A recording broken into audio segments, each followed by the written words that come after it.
Friends, इसके पहले वाले वीडियो में हमने क्या बात बताया, सिलेबस बताया था इसके बारे में। तो हमारा सिलेबस में फर्स्ट चैप्टर था केमिकल रिएक्शन एंड इक्वेशन। तो जैसा कि हम 9th क्लास में पढ़ चुके हैं कि केमिकल चेंजेस क्या होते हैं, फिजिकल चेंजेस क्या होते हैं, उसके बेस पे हम आपको केमिकल रिएक्शन के बारे में बताएंगे। सबसे पहले हम चेंजेस के बारे में बात करते हैं कि चेंजेस क्या होते हैं। जैसे कि ये पेपर लिया हुआ है हमने, तो पेपर हम क्या करेंगे, अगर ये पेपर हमने लिया हुआ है इसको फाड़ दें, इसको हमने फाड़ दिया तो ये हमारा फिजिकल चेंजेस में है। क्यों?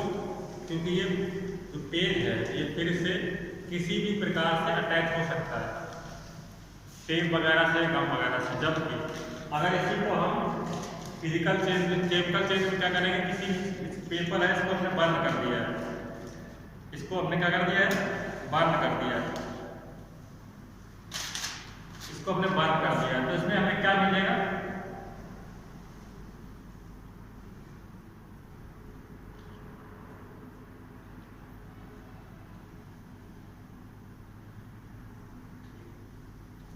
इसको बंद करने में क्या मिलेगा, ये जो हमारे राख वगैरह ये मिलेगी। इसी भी तरह से किसी भी पेपर को बंद करेंगे तो हमें क्या मिलेगा, उसका जो प्रोडक्ट मिलता है ये प्रोडक्ट मिलेगा।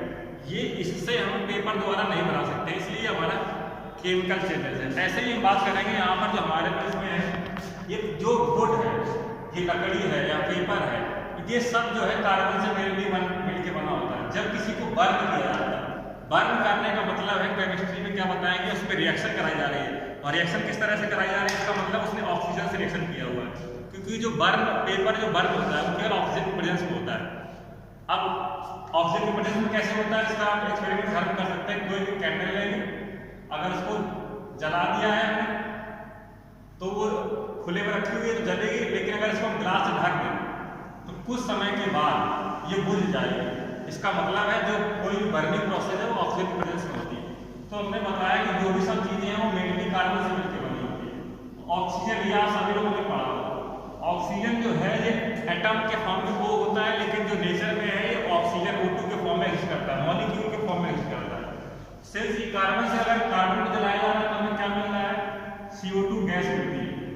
कार्बन को अगर जलाएंगे प्योर कार्बन है तो केवल CO2 गैस मिलती है।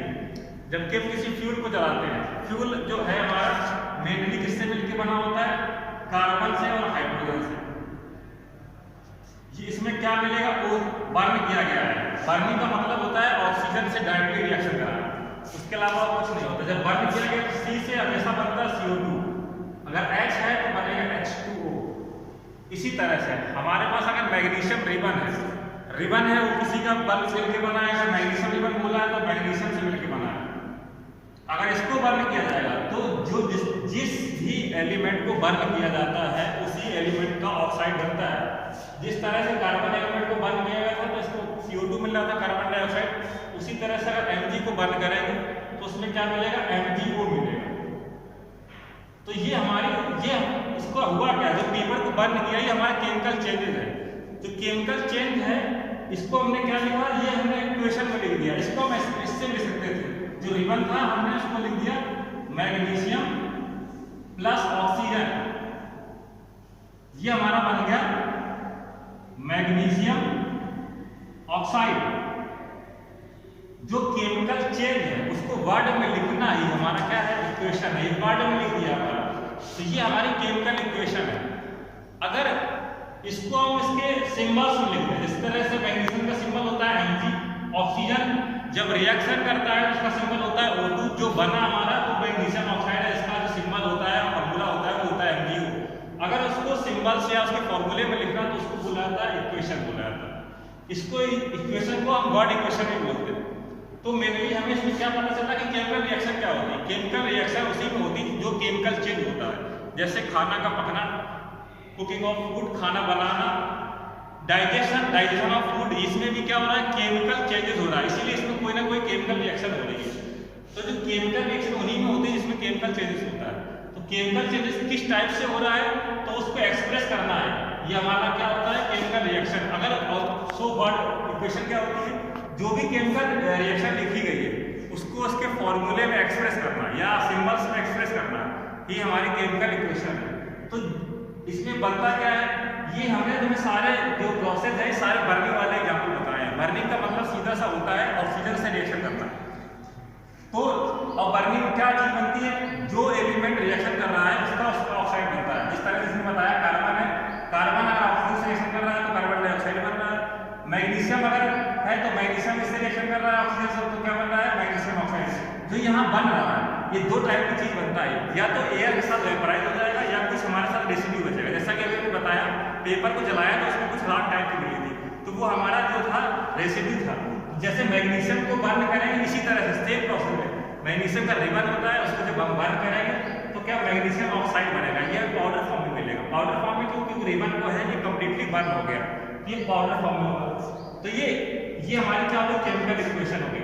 केमिकल इक्वेशन भी टू टाइप्स की होती है, एक तो होती है हमारी बैलेंस और दूसरी होती है अनबैलेंस।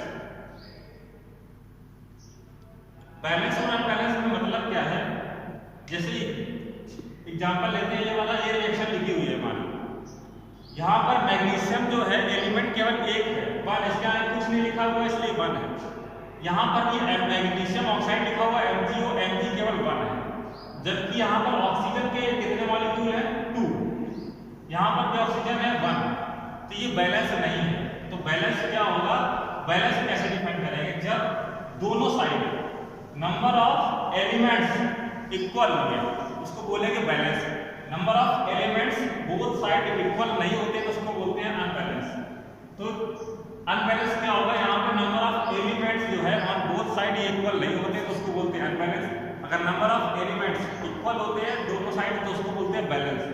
अब कोई भी रिएक्शन अगर होती है अनबैलेंस तो उसको हमें बैलेंस करना पड़ता है। तो पहला क्वेश्चन ये है कि अगर हम रिएक्शन अनबैलेंस है तो उसको बैलेंस क्यों करना पड़ता है, बैलेंस करना पड़ता है क्योंकि law of conservation of mass को फॉलो नहीं करता है। तो लॉ ऑफ कंजर्वेशन ऑफ मास क्या होता है, लॉ ऑफ कंजर्वेशन ऑफ मास होता है mass neither be created nor be destroyed in any chemical reaction. मतलब क्या हुआ, मतलब ये हुआ कि मास जो है ना तो क्रिएट कर सकते हैं ना तो डिस्ट्रॉय कर सकते हैं। तो इसका मतलब ये हुआ जो रिएक्शन है, दूसरा उसका स्टेटमेंट ये भी है कि जो जब हम केमिकल रिएक्शन करा रहे हैं तो जितना हम ले रहे हैं, जो भी ले रहे हैं उसका मास और जो बना है उसका मास दोनों साइड का इक्वल होना चाहिए। जैसे कि हम यहाँ पर एक एग्जांपल ले रहे हैं C+O2, ये हमारा बैलेंस केमिकल इक्वेशन का एग्जांपल है। कार्बन का एटॉमिक मास जो होता है ये होता है हमारा 12 ग्राम। ऑक्सीजन का यहाँ मास जो होता है 16 होता है और 16 × 2 कर दिया तो 32 ग्राम होगा। इसका कितना हो गया 12 + 16 × 2, 12 + 32, ये हमारा हो गया 44 ग्राम। अगर इनको ऐड करेंगे तो 44 ग्राम आएगा। तो इस रिएक्शन में कोई प्रॉब्लम नहीं है, हमने जितना लिया था जो भी लिया था उसको बोलते हैं रिएक्टेंट, जो बनता है उसको बोलते हैं प्रोडक्ट। जितना हमने रिएक्टेंट लिया था उतना ही प्रोडक्ट मिला, तो यहाँ पर कोई प्रॉब्लम नहीं है। ये law of conservation of mass को सेटिस्फाई करता है। Law of conservation of mass यही है, अगर इसको एप्लीकेशन में देखा जाएगा तो mass of reactant equal to mass of product होना चाहिए। अब हम इसका ले रहे हैं मैग्नीशियम वाले का, मैग्नीशियम में क्या होगा Mg+O2 गिव्स आउट MgO, जैसे ये लिखा हुआ है। तो यहाँ पर क्या लिखा हुआ है, इसका 32 ग्राम हो गया और यहाँ पर इसका हो गया 24 ग्राम, इसका हो गया 24 प्लस ऑक्सीजन का हो गया 16, 40 ग्राम आ गया। जबकि इसको ऐड करेंगे 56 ग्राम आएगा। तो इस रिएक्शन क्या बता रहा है, अगर इसको बैलेंस नहीं कर रहे तो ये रिएक्शन हमें ये इंडिकेट कर रही है कि जो रिएक्टेंट था हमने 56 ग्राम लिया था जबकि प्रोडक्ट मिला 40 ग्राम। इसका मतलब जो 16 ग्राम था ये चला गया। ऐसा नहीं होता है, जो मास होता है जितना हम लेते हैं उतना ही प्रोडक्ट में किसी न किसी तरह से मिलना चाहिए। ये जो है इनकम्प्लीट आ रहा है, इसीलिए क्या करेंगे, इसीलिए हम रिएक्शन को बैलेंस करते हैं। जब इस रिएक्शन को बैलेंस करेंगे तो यहाँ पर हम क्या कर देंगे, यहाँ पर ऑक्सीजन 1 है, यहाँ पर 2 है, तो यहाँ पर 1/2 कर देंगे। ऑक्सीजन कैंसिल हो जाएगा तो मिल जाएगा। अगर 1/2 कर दिया तो उस हिसाब से यहाँ पर ऑक्सीजन का एटॉम कितना हो गया 16 हो गया। जब यहाँ पर 16 हो गया तो यहाँ पर क्या हो गया 40 हो गया, तो ये हमारा 40 ग्राम हो गया। जब रिएक्शन बैलेंस है तो मास ऑफ रिएक्टेंट और मास ऑफ प्रोडक्ट जो है इक्वल हो गया। तो बैलेंस और अनबैलेंस में यही होता है कि बैलेंस जो होती है उसमें मास ऑफ रिएक्टेंट और मास ऑफ प्रोडक्ट इक्वल होना चाहिए, अनबैलेंस में इक्वल नहीं होता है। तो बैलेंस क्यों करते हैं, क्योंकि law of conservation of mass को सेटिस्फाइड नहीं करता है। मतलब मास जितना लिया है वो कहीं भी ऐसे कंज्यूम नहीं होगा, मास ऐसे भी कंज्यूम नहीं होगा, क्योंकि मास क्या होता है, वो तो या तो एनर्जी के फॉर्म में जा सकता है या तो क्या हो सकता है वो चेंज हो सकता है एक दूसरे फॉर्म में। आज हमने केवल इतना पढ़ा कि केमिकल रिएक्शन क्या होती है और केमिकल इक्वेशन क्या होती है, कितने टाइप की होती है। तो कुछ इक्वेशन हम अभी आपको देंगे जो आपको घर से लिखने होंगे, और 10 केमिकल चेंजेस और 10 फिजिकल चेंजेस आपको अपने मन से लिखने हैं, किसी के भी सेम नहीं होने चाहिए। जो पहले भेजता बाद में उसके सेम नहीं होने चाहिए, क्योंकि बहुत सारे एग्जाम्पल हैं, इसलिए वो अपने मन से लिखना है।